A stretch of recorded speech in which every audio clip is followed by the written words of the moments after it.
বিশ্ব নবীর বৈশিষ্ট্য, রাসূলুল্লাহর বৈশিষ্ট্য এত অল্প সময়ে বলে শেষ করবার নয়। যিনি পৃথিবীতে না এলে,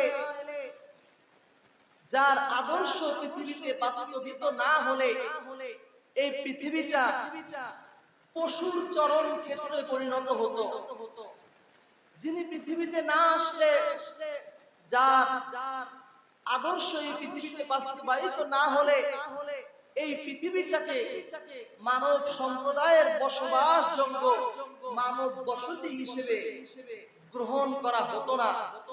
সেই রাসূলুল্লাহ সাল্লাল্লাহু আলাইহি ওয়াসাল্লাম তার আলোচনা এত স্বল্প সময়ে আমরা কিভাবে শেষ করব? এটা অসম্ভব। আটলান্টিক মহাসমুদ্র, এই আটলান্টিক মহাসাগরের কত পানি আছে, বিজ্ঞানীরা যদি চেষ্টা করে হয়তোবা কোনো একদিন এই আটলান্টিক মহাসাগরের পানি পরিমাপ করা যেতেও পারে।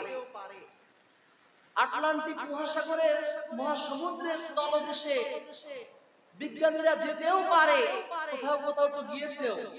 না গেলে টাইটানিকের অস্তিত্ব কিভাবে পেল? প্রশান্ত মহাসাগর, পৃথিবীর সবচেয়ে বড় সাগর প্রশান্ত মহাসাগর।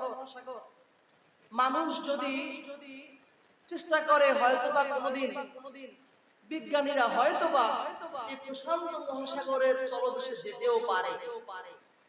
প্রশান্ত মহাসাগরের গভীরতা পরিমাপ করতেও পারে, কিন্তু সর্বকালের সর্বযুগের সর্বশ্রেষ্ঠ মহামানব মুহাম্মদুর রাসূলুল্লাহ সাল্লাল্লাহু আলাইহি ওয়াসাল্লামের মহান ভবতা, তার আদর্শ, তার সম্মান, এই আলোচনা সারা জীবনে কোনোদিনও সম্ভব না।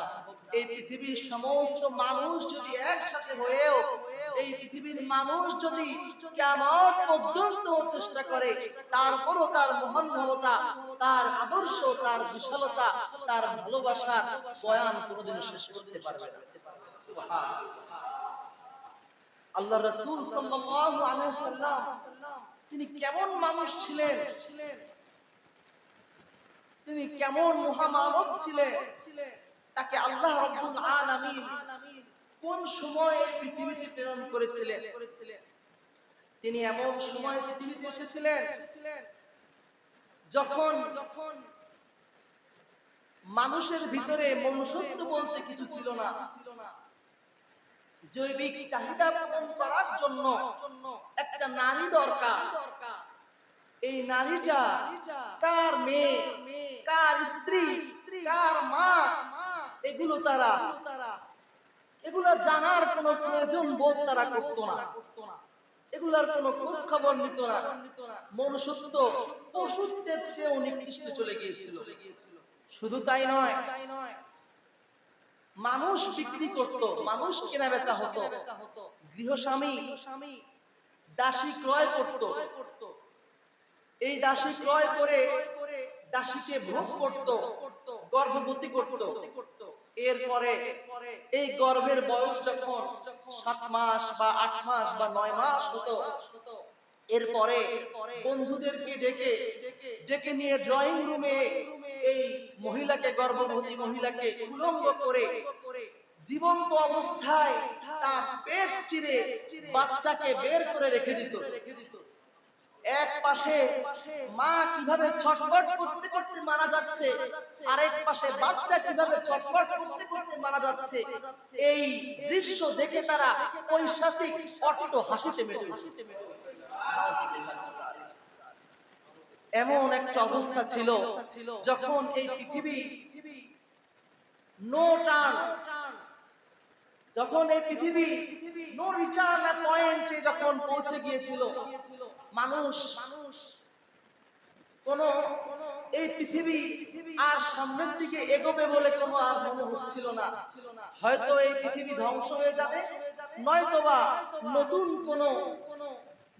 কোন আদর্শ, নতুন কোন সমাজ ব্যবস্থা, নতুন কোন উদ্ভাবন এর আগমন যদি আসে, তাহলে হয়তোবা এই পৃথিবীর এই পৃথিবী বাঁচবে, এই পৃথিবীর সামনের দিকে এগোবে, নতুবা এই পৃথিবী ধ্বংস অনিবার্য।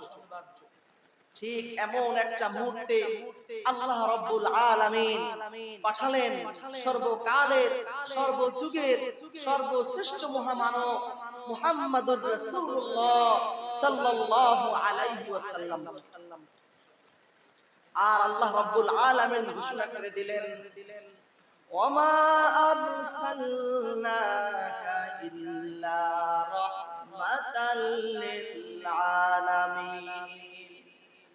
আল্লাহ রাব্বুল আলামিন তার হাবিবকে এই সময় পৃথিবীতে পাঠিয়ে তিনি ঘোষণা করে দিলেন, ওমা আরসালনাকা ইল্লা রাহমাতাল লিল আলামিন।